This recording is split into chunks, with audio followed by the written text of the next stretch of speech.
42, entramos en el último bloque. Este tramo de desayunos, vamos con la última charla de la mañana. Sí, hace una semana en España y Portugal hubo un fenómeno sin precedentes. Los dos países quedaron por completo sin energía eléctrica. También afectó algunas zonas del sur de Francia. Para hablar de qué fue lo que provocó ese fenómeno, qué conclusiones se puede sacar respecto a lo que puede pasar en otros países, incluyendo Uruguay, recibimos a Andrés Ferragut, ingeniero catedrático en redes y sistemas de comunicación de la Universidad Ort.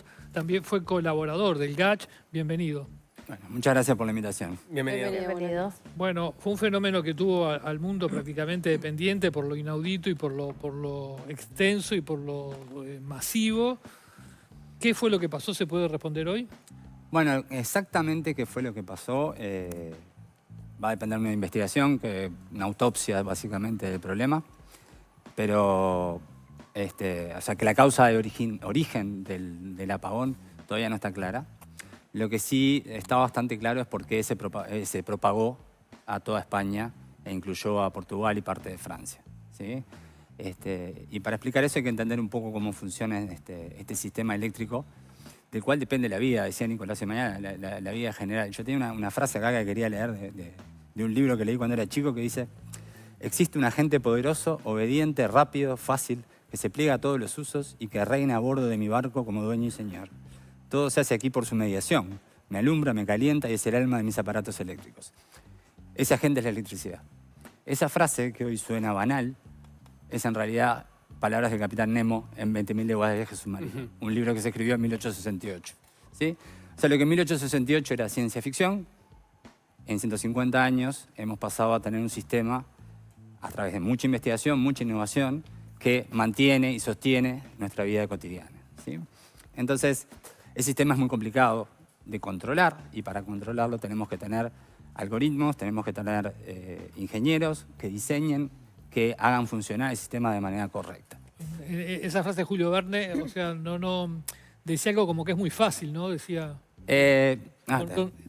al Capitán Nemo le parecía fácil, exacto. Sí, de hecho o sea, fue un gran visionario y también le pegó en eso porque dependemos mucho de la electricidad, pero se fue complicando con el paso del tiempo. Exacto, el hecho de tener una red es lo que lo complica. Y yo usaba una analogía que a mí me gusta bastante, es una de las cosas que en las redes eléctricas tenemos que hacer es mantener siempre la oferta y la demanda balanceadas, es decir, lo que generan los generadores con lo que se pide del otro lado, ¿no? Entonces la analogía que usaba es el juego de la cuerda que hacen los niños en los campamentos, que tiran de una cuerda. El objetivo de ese juego es tirar al otro equipo, ¿no? No es lo que queremos. En la red eléctrica el objetivo sería como de un lado tenemos la generación, del otro lado la demanda, y lo que queremos es tener esa cuerda tensa y quieta, ¿sí? Eso es la red estable. El tema es que no es una cuerda, es una red. Entonces imagínense que a esos mismos niños en el campamento le pedimos que agarren una red, una telaraña de cuerdas, unas más gruesas, unas más finas, unas más resistentes, menos resistentes, y le decimos a todos, tiren y manténganla quieta y estable. Es un lío saber cuánta fuerza tenés que hacer. Ya, pero ponele que encuentran el punto de equilibrio, que van, precisamente es lo que se llama control automático, ahí lo están haciendo los niños, ¿sí? Pero imagínate que un niño se cansa y se cae, ¿no? Se cae o suelta. En el momento que suelta, esa perturbación que origina se propaga por toda la red de manera bastante difícil de controlar, porque sigue las leyes físicas de la red. En el caso de la red eléctrica, las leyes del electromagnetismo, ¿sí? Entonces se propaga y todos los demás empiezan a decir, bueno, ¿ahora qué hago? ¿Cómo vuelvo a la situación anterior? El que está en la otra punta capaz que tiene que tirar menos, el de al lado tiene que tirar más, y si a uno no le da la fuerza o algo, se cae otro. Y eso amplifica el problema y empezamos a tener lo que llamamos un fallo en cascada. ¿Cómo se manifiesta eso en la red eléctrica? Bueno, en la red eléctrica lo que pasa es que además trabajamos con corriente alterna, ¿sí? Eso, 220 volts, 50 Hz. La corriente fluctúa a 50 veces por segundo en el enchufe, ¿sí? Y esas 50 veces por segundo tienen que ser exactamente la misma en el enchufe que está acá que en la turbina de Salto Grande, que en la turbina de Rincón del Bonete. Tiene que haber una sincronización. Tiene que haber una sincronización completa de la red que se realiza de manera automática. O sea, no sería una línea, serían como una serie de puntos y tienen que llegar de manera sincronizada. Entonces es como que pensemos en la misma analogía de la red, donde los niños además tienen que hacer mover la red así, claro, todos al unísono. ¿Sí? Entonces ese problema de coordinación es súper complicado. ¿Se entiende? Y la turbina de Salto Grande, que está a 300 kilómetros, la de Rincón del Bonete, tiene que girar a la velocidad adecuada para que ese sincronismo se dé, ¿sí? Entonces, si hay una falla, lo que ocurre es que se pierde ese sincronismo, se desvía la frecuencia y empiezan a actuar protecciones que dicen, no, esta máquina se puede romper, por ejemplo, vamos a yo me acuerdo haber visitado la usina, la central de control de Palmar, por ejemplo, y hay un reloj así, con una aguja que tiene que estar derechita, que dice 50 Hz. ¿Sí? Y si se mueve eso, empieza a haber problemas. Y eso se propaga por la red, eso es cómo se manifiesta, y llegó, me decían recién, la propagación de frecuencia, como el sistema está interconectado, llegó hasta Letonia. ¿Sí? Si bien no hizo saltar protecciones en Letonia, el problema llegó hasta el otro lado de Europa. ¿Sí? O sea que es un sistema muy complejo que tenemos que controlar, y eso se hace con un montón de algoritmos, matemáticas y cosas que hemos construido en estos 150 años. O sea, lo que falló fue esa sincronización de la corriente alterna. Lo que propaga la es falla inicial, que todavía está en estudio, pero lo que propaga la falla inicial es esa pérdida de sincronismo. Perdón que haga una pregunta de ignorante total, debe tener una respuesta muy sencilla que yo desconozco, pero ¿por qué entonces tenemos todos los países, o no sé si todos, pero... Las redes interconectadas. No, frecuencia energía alterna y no continua. Bueno, la razón es histórica. De hecho, fue una discusión entre Edison y Tesla, básicamente, a fines del siglo XIX, comienzos del siglo XX, cuando estábamos construyendo el sistema. Y en ese momento era mucho más fácil, sigue siendo relativamente, más fácil subir y bajar la tensión cuando tenemos corriente alterna que cuando tenemos corriente continua. ¿Sí? Entonces, para poder hacer líneas de alta tensión, que son más eficientes para transportar a largas distancias, y luego bajar la tensión a los 220, 230 que tenemos en el enchufe, era mucho más fácil hacer una alterna y se tomó esa decisión. Se puede hacer todo en continua. Hoy con la tecnología que hay sí, todavía es muy caro, pero habría que cambiar todo, ¿no? Claro. O sea, el desarrollo hubiese sido mucho más lento si hubiésemos apostado por la continua. No se hubiera podido hacer directamente. O sea, Claro. la primera distribución que hizo Edison en Nueva York era en continua, pero era totalmente local. A grandes distancias era muy difícil. ¿Y esto que pasó en España deja algún aprendizaje sobre cómo atender una situación como esta o cómo prevenirla? Bueno, ¿O es imposible? una de las cosas que exacerbó un poco el problema en España es que la matriz, en ese momento había un montón de energía solar ingresando al sistema. ¿Sí? Entonces, cuando ocurren estas pérdidas de sincronismo, las máquinas grandes, las turbinas, la turbina de salto grande, actúan como un metrónomo. ¿Sí? O sea, el metrónomo, el que me da los 50 Hz en la red uruguaya, normalmente es la represa de Salto Grande.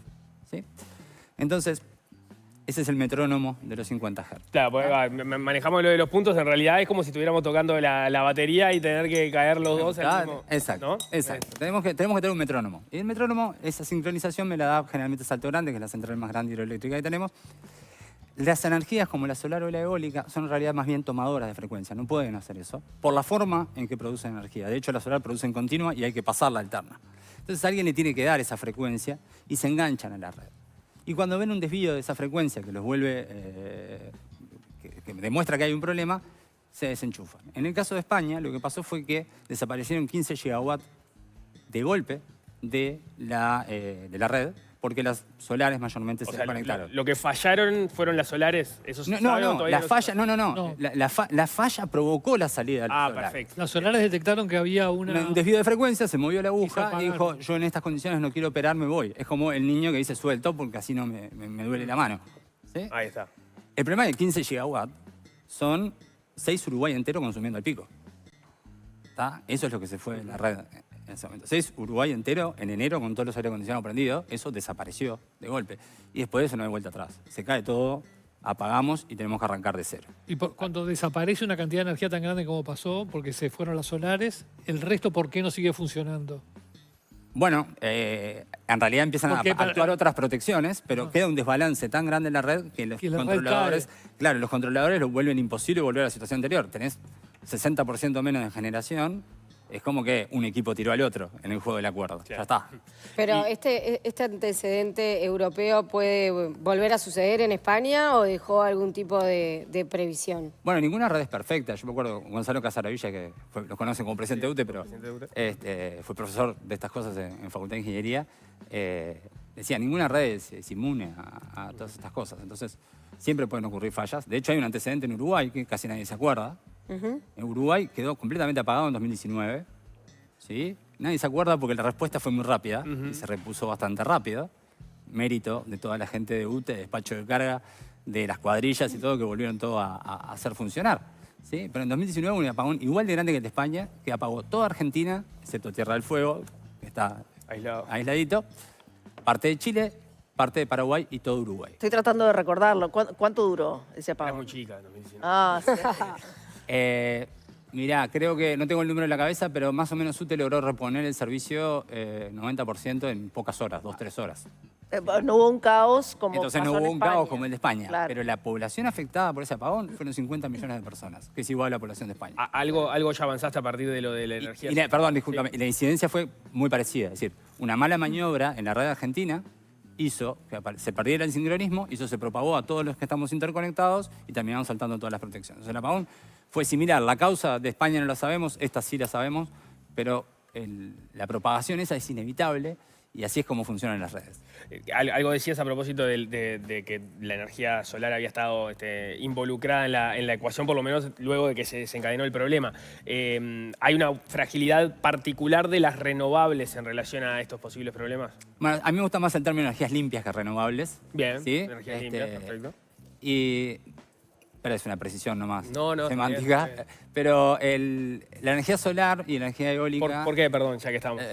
¿Por qué limpias y no renovables? Porque precisamente no generan contaminación de efecto invernadero, ¿no? O sea, el viento no se está renovando, simplemente hay viento, ¿no? Ese es mi... Bien, digo, perfecto. Bien, volvamos a... Pero volviendo al tema, estas energías, estas fuentes de energía, que son tan dominantes en Uruguay hoy, y entonces tenemos que mirar un poco lo que pasó, tienen lo que llamamos menos inercia. Es decir, no funcionan con esas grandes turbinas que cuando hay una falla tienen, es como son en la analogía que yo hacía de la red de niños, el niño grandote es el que banca el partido, ¿no? Es el que lo mueve menos la perturbación y logra volver a controlar el sistema. Las energías eólica y solar, por ejemplo, no tienen esa inercia porque no funcionan en base a turbinas del mismo tipo. La solar claramente no.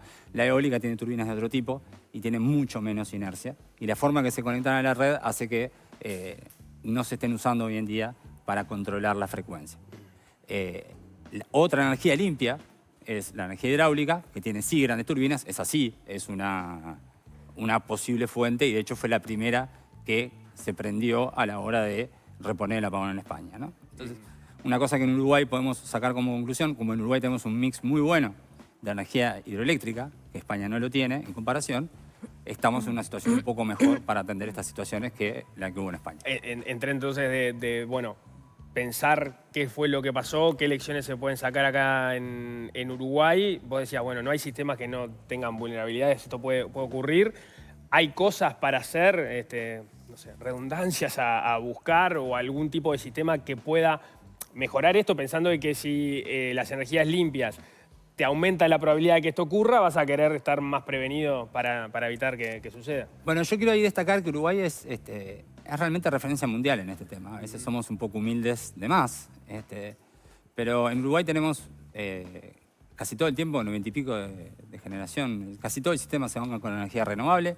De hecho, el viernes, que fue la última vez que miré, estábamos hablando de 50% de eólica, o sea, la mitad de la energía del Uruguay provenía del viento, algo que era impensado hace 10 años, ¿no? Entonces, tenemos un montón de expertos en todas las instituciones, en la Universidad de la República, en las universidades privadas, pero también en el despacho de carga, que es de primer nivel, que es el que gestiona toda esta red, el que dice, bueno, hagamos esto, ¿sí? El equipo de despacho de carga es de muy buen nivel, la UTE, las cuadrillas que salen a solucionar los problemas también, cuando hay un temporal y a veces no les agradecemos, nos quejamos de que se descongela la heladera, pero hay unos señores cruzando ríos, arroyos desbordados, tratando de llegar a la línea para reponernos el sistema. Entonces hay que pensar que los recursos humanos que tenemos en Uruguay son muy buenos, la formación que damos todas las universidades en estos temas es muy buena. El único problema quizás que tenemos hoy es que yo conversaba ayer con algunos colegas de la Universidad de la República, estamos formando alrededor de 20 ingenieros en potencia o 30 por año entre todas las instituciones. O sea que la cantidad de chiquilines que deciden estudiar estas carreras es muy poca.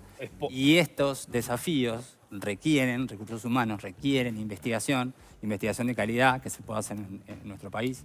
Cuando vos me decías ahora lo de qué se puede hacer con trabajo hay, ¿no? En el sector. Sí, claro. Es un tema de que a las ingenierías duras, las ingenierías duras, perdón, las estamos viendo como, tiene mucha matemática, tiene mucha física. Entonces hay que incentivar a que en secundaria, en primaria ya la matemática, la física no decaiga, porque me parece que eso va a generar que aparezcan nuevos gurises que se quieran acercar a estas carreras. Antes de que cierres, Leo, quería decir que tengo la respuesta de por qué no nos acordamos del apagón. porque fue un domingo a las 7 de la mañana. O sea, el 90% No me de acordaba la la gente hora. durmiendo. La hora, está. Claro. Y era domingo, así que ustedes no salían. No a esa salíamos, hora. no, estaba todo el mundo Así que a durmiendo. ustedes no les afectó. ¿Verdad? Simplemente una cosita nomás. Me preguntabas qué es lo que estamos haciendo en Uruguay. En el caso de Labor, por ejemplo, quiero destacar él es bastante humilde, pero quiero destacar a Fernando Paganini. Ustedes lo conocen como uno de los coordinadores del GACH.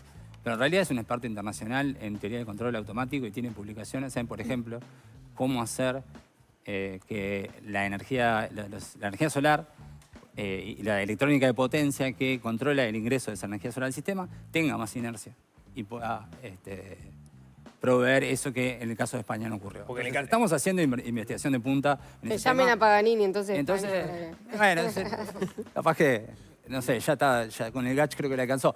Pero a lo que voy es, estamos en Uruguay y en todas las instituciones, acá no quiero destacar a la Universidad de la República, que es donde yo me formé, además es excelente y en todos lados hay profesionales excelentes y no tenemos nada que envidiarle a lo que pasa en otros lugares del mundo.